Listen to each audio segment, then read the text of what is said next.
There are almost 200 official countries in the world today, but there are dozens more breakaway states, determined to be separate but officially not recognised. Some survive peacefully with their own borders, money and presidents, but others are a magnet for terrorists and weapon smuggling and have armies ready for a fight. Welcome to places that don't exist.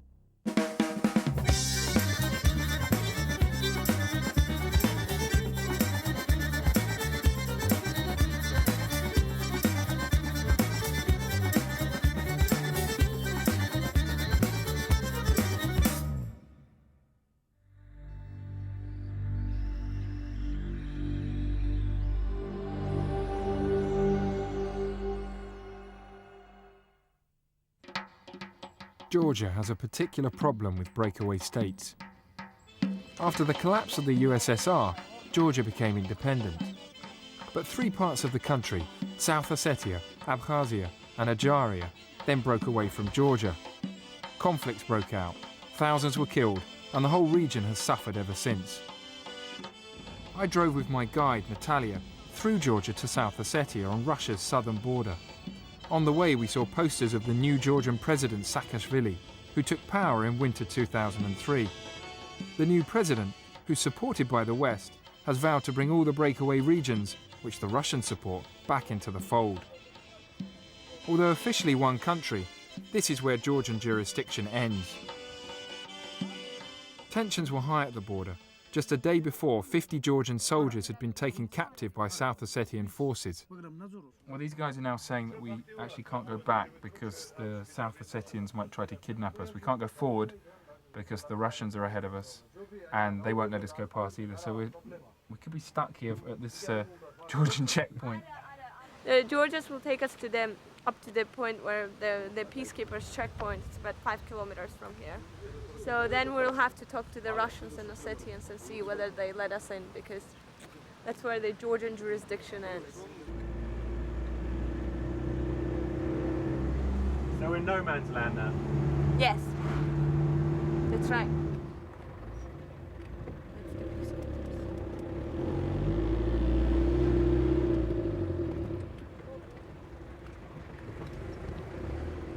The buffer zone between the two is controlled by Russian peacekeeping forces, despite Russia's open support for South Ossetian independence.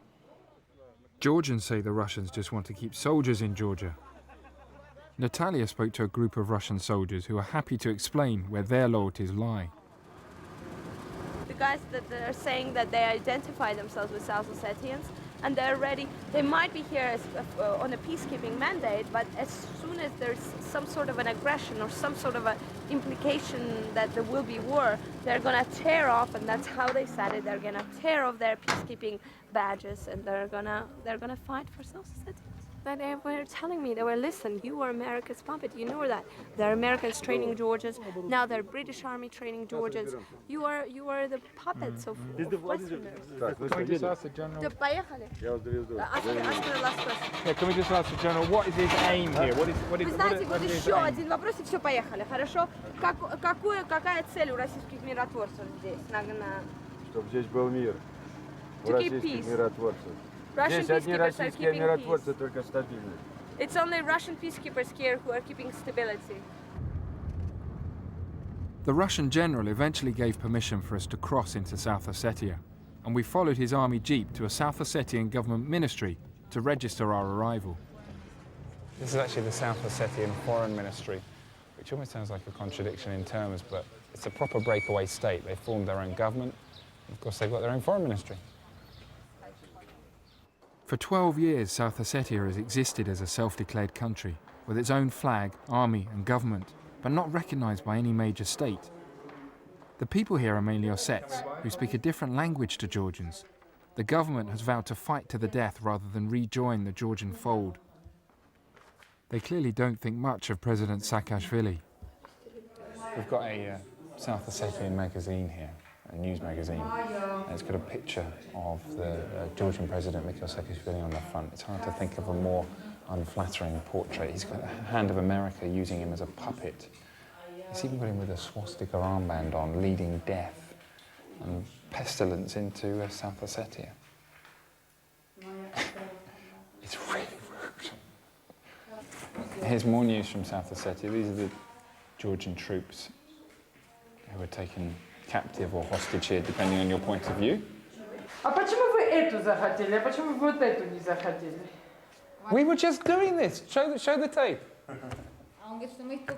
We just filmed this. You just walked in when we were doing this. You see, look. Now you're happy.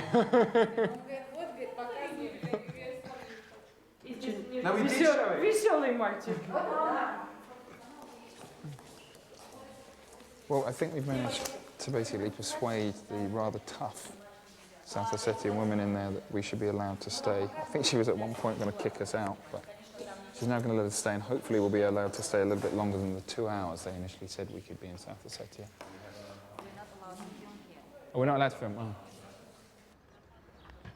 The capital of South Ossetia was attacked by Georgian forces in the early 90s, when the Ossets announced they wanted their independence. It's a beautiful old building. And this is the South Ossetian flag on the roof.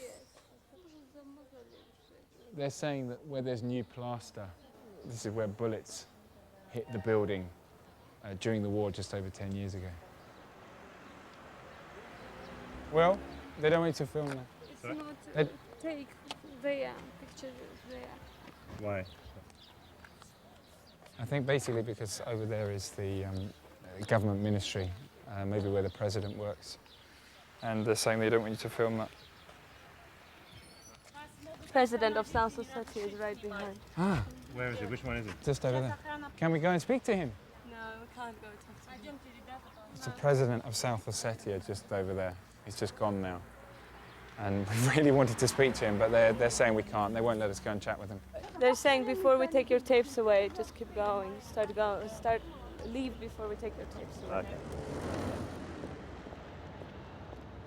I was speaking with one of the girls who is accompanying us. She's from the Ministry of Information, and she was talking about how they really distrust everything that comes from the outside, whether it's Georgia or the bigger outside. But we had an interesting chat about President Saakashvili, and she was saying how much people despise him, and that really his reputation here is that just he's seriously mentally disturbed. The Ossetian government gave us a local guide who took us on a tour. First stop, the local market. People were reluctant to talk to us at first because our guide was telling them we were Americans. No, not America. Not America. No, not. Did you say America? Yes. No. From London. We're not from America. From London. From London, but it's not America. Once our nationality was cleared up, people became friendlier. Hello. So they've got lots of produce, as you can see. Ooh, spasiba. We thought there was no food in South Ossetia. Ah, spasiba. Because this is what people say in Georgia. Almost everyone in South Ossetia has someone close to them in the Ossetian army. She has a son, and he defends us from Georgians. She is afraid that his son may be killed.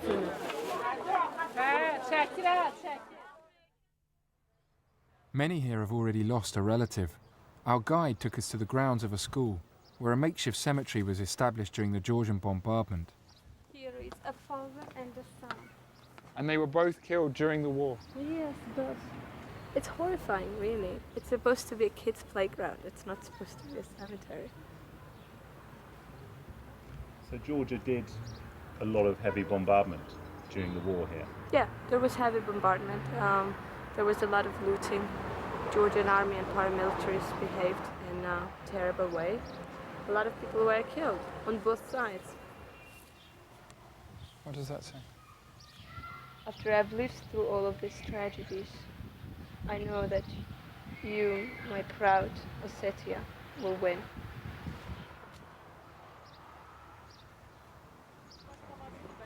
Technically, our time is up and we have to leave right now because we were already stopped once by KGB here and they checked our documents. So if we're stopped again, we're going to get kicked out because our accreditation time has run out. But we might try to persuade them to give us some more time here. To buy some extra time, we persuaded our government guide to take us to a local restaurant. But she wasn't happy. I suppose she's got a right to be fed up. Her brother, cousin and father are all in the army, along with all her neighbours. It's a very tense time. Are you worried for them? Yes. They are on the border with Georgia? Yes. Is it stressful time for your family? There is much stress within your family?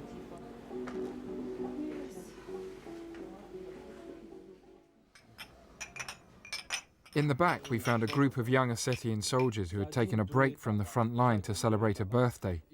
They were too young to fight in the last war, but all were affected by it. Our fathers died in that war. Now we're ready to die in a new war to protect our freedom. You mean you have expected this, that it might happen again? Of course we knew this would happen because we will never allow the Georgians to rule us. Throughout Ossetian history, they've always tried to push us around. We've never submitted to that and never will. There were reminders of the influence of Moscow everywhere. Russian President Putin is a hero here. We were running out of time, and the KGB wanted us to leave.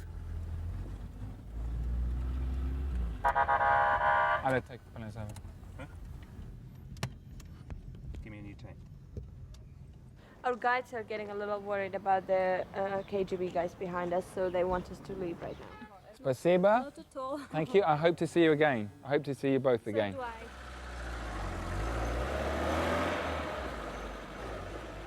We just couldn't stay any longer, basically. We had a certain amount of time we were allowed to be here. And the KGB, as they still call them here, were insistent that we leave. The only opportunity for us to see the South Ossetian president, Edward Kokoiti, was on a videotape of him training with his army.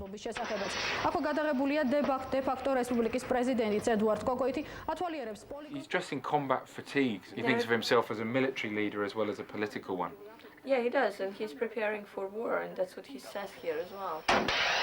This is basically to warn everyone that this is no joke.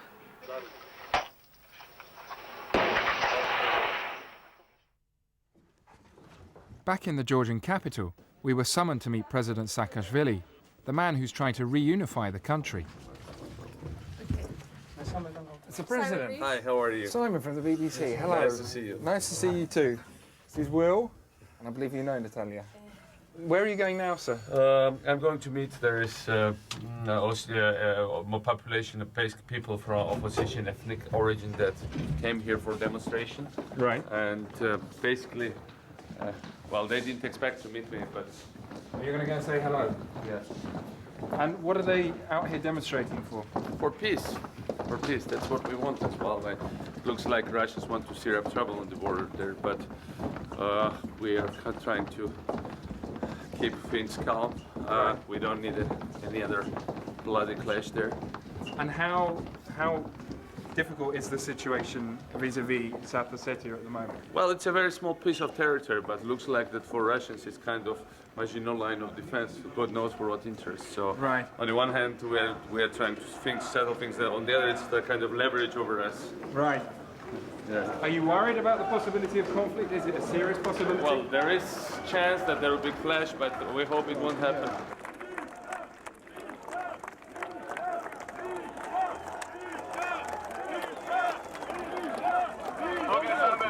He's speaking in Ossetian. Because it turns out these people are actually Ossetians who are concerned about war. He says, I'm praying, every night I pray for peace.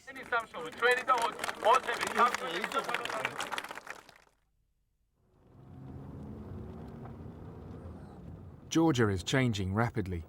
We went to an old Soviet base where British troops are now training the Georgian army in the tactics of international peacekeeping.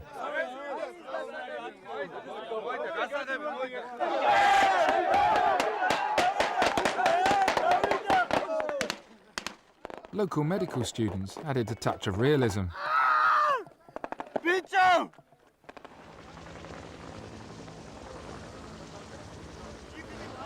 the Georgian troops here, they're obviously not training for an invasion of a small breakaway state. This is for peacekeeping operations.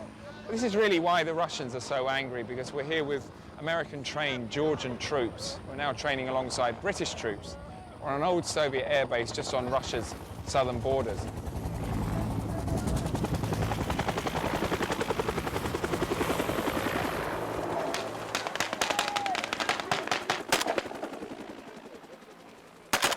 All they've ever been trained in is Soviet doctrine and warfighting. So this is completely new to some of these guys. Likewise, running, structuring, planning, scoping an exercise along Western lines, along the way that the British Army does it, is also new. So the whole thing is a huge learning experience for them. Stay here, look out the windows. You look out that window, you look out that window. Stay here, okay? How's it going? Great. There, getting a little bit carried away. We should have stopped a little bit earlier on, but they wanted to take the building, and they've done a good job.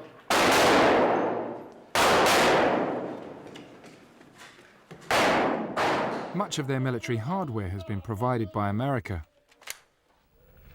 What did you think of how the Georgian soldiers handled things today? Were you impressed or by what they did?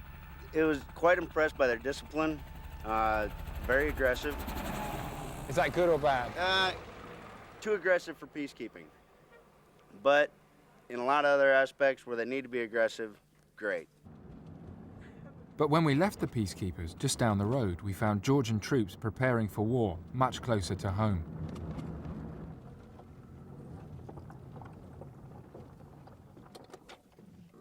They're not even going to see us if we do it quickly. There's tanks on the other side, mate.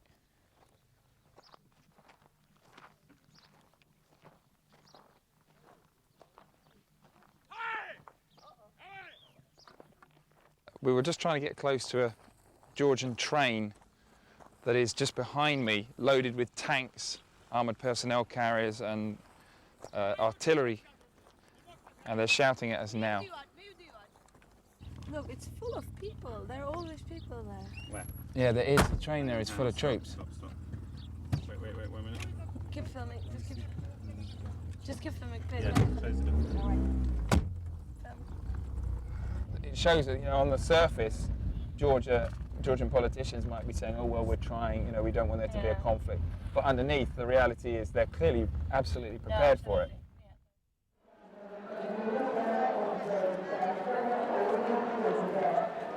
Georgia seems to have a real problem with breakaway states. We're just about to get to overnight train west across the country to Ajaria, which is a breakaway region of Georgia that President Saakashvili has just brought back into the fold.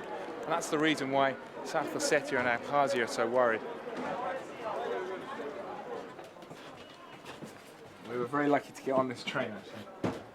And we've managed to secure the final sleeping compartment, but it's the end of the train by the toilet, so we're not sure what it's going to be like. Well, there's a bit of a stink. So we're trying to get the window down, but as soon as we push it down, it goes up again. Oh, a tiny little bit more. Oh, there we go, okay. Okay. Oh, we're right. We'll survive.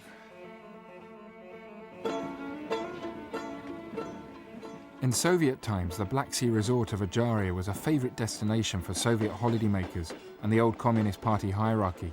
But more importantly, it's the country's major oil transit port.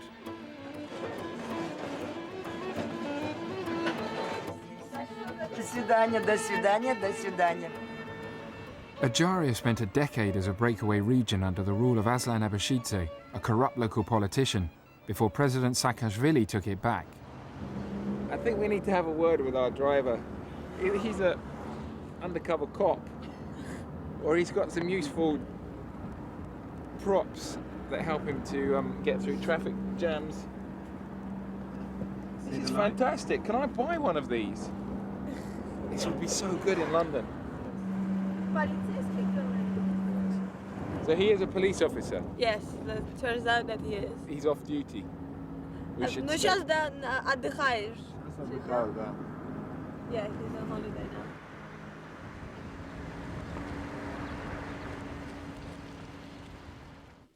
Natalia took me to Abashidze's home, which he left in a hurry when the people turned against him. She'd been here before. I was actually in this room 8 hours after he fled to Moscow after the revolution, and it looked very different. It looks so cleaned up now. There were glasses with unfinished cognac on the table. There were pictures, scattered personal photos, just scattered through the floor. There were plastic bags with toothbrush and underwear, just personal things, boxer shorts of the ruler of Ajaria laying on the floor. It was amazing. Look at that. How tacky.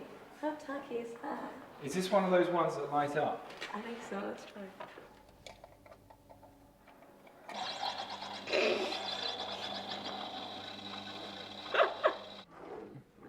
See if he's left any stationery. I'm running short of post-it notes. Oh, hang on. He's got some business cards. Imagine giving those out at a party. Hi, who are you? Oh, I'm the dictator of a small autonomous republic. And this is an interesting room. This is a personal room of General Netkachev, an officially retired Russian general. He was the man who trained the paramilitary forces of the former regime of Aslan Abashidze.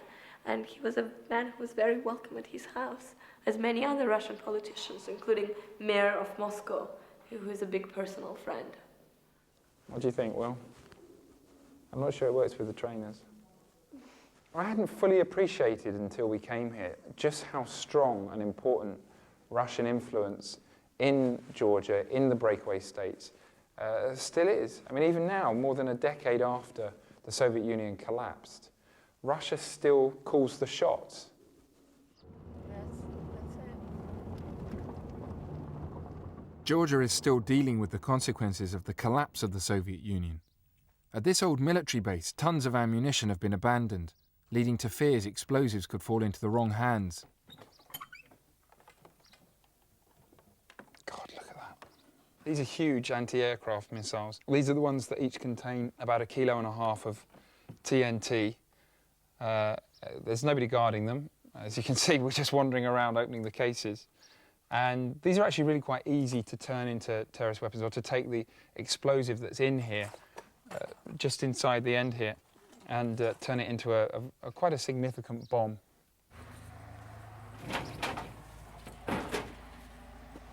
Well, this one's locked by a piece of string.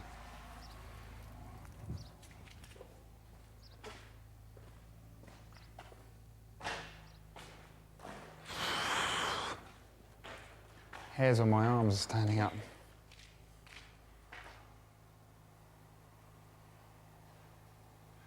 The rusty ones, they apparently are the ones that they found outside the base, ones that just people would steal and take them apart in the bushes, take copper parts and just throw them around. You can see they're falling apart. Yeah, and that means once they start rusting, they can explode on their own. How many are there here? Do we know? Hundreds, thousands? Just in this room? These are the 30,000 that they dismantled. Now they need to melt TNT out. Scientists here are trying to dismantle the shells and remove the explosives, but they're hopelessly underfunded. I was then taken to see far more powerful rockets lying unprotected and unguarded. There's not even money for petrol for a lawnmower to cut the dry grass, a major fire risk. There are 200 kilos of TNT in each rocket. One can destroy almost anything. They are extremely powerful. For example, a skyscraper, no problem. How easy would it be for somebody to take the explosives in these missiles and use them in a terrorist weapon? Everything is inside. That's why a small spark or static discharge will detonate them.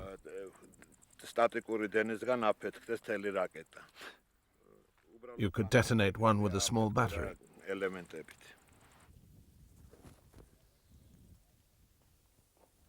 Well, this is the fence around the base.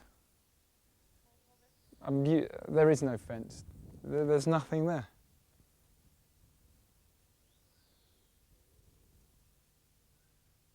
The director's just mentioned that soon this base will be reclassified. At the moment it's a military base, so it has 5 guards, Soon it's not going to be a military base anymore. So even those 5 guards are going to be taken away. And all these guns, all the missiles, all the shells, tens of thousands of shells, will be completely unguarded. Which is why we're not going to tell you where they are.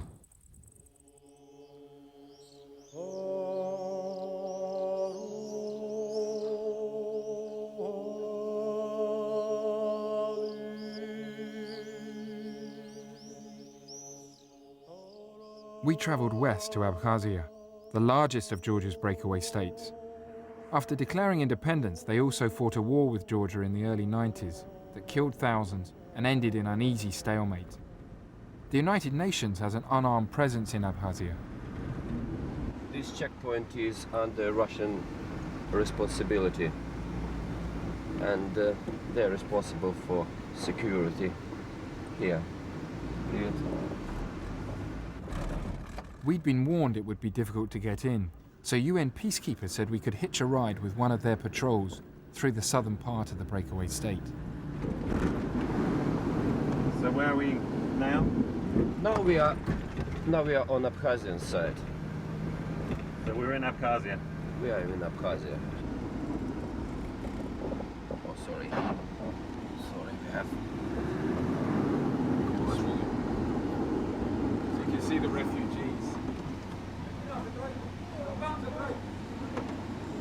Здравствуйте. Это официальные гости ЮН, журналисты. Журналисты, документы их мне, пожалуйста. И кассету пускай вытаскивают. Запрещается. It's forbidden to take shots. We will not. We're just crossing back into Georgia from Abkhazia because the Abkhazian authorities have refused to allow us in. They've been completely uncooperative and refusing really to discuss things with us. They just say, "Yeah, just kick us out."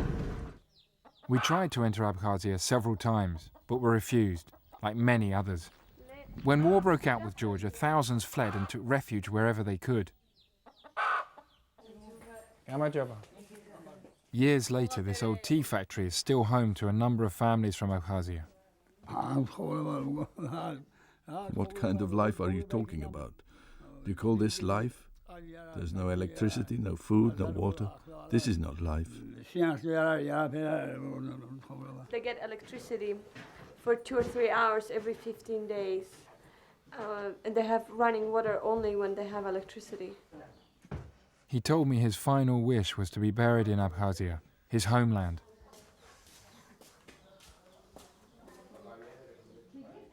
It's our tradition that we cannot be buried outside our country. We have to be buried in our own land.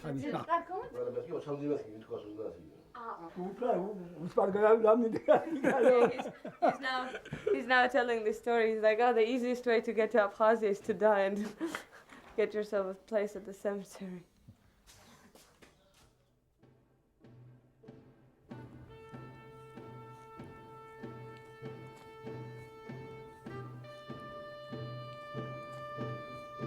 I wonder if we can lower them and raise them. This is ridiculous. I mean, what the hell are these? What the hell are they all doing here? How are we allowed just to walk in here?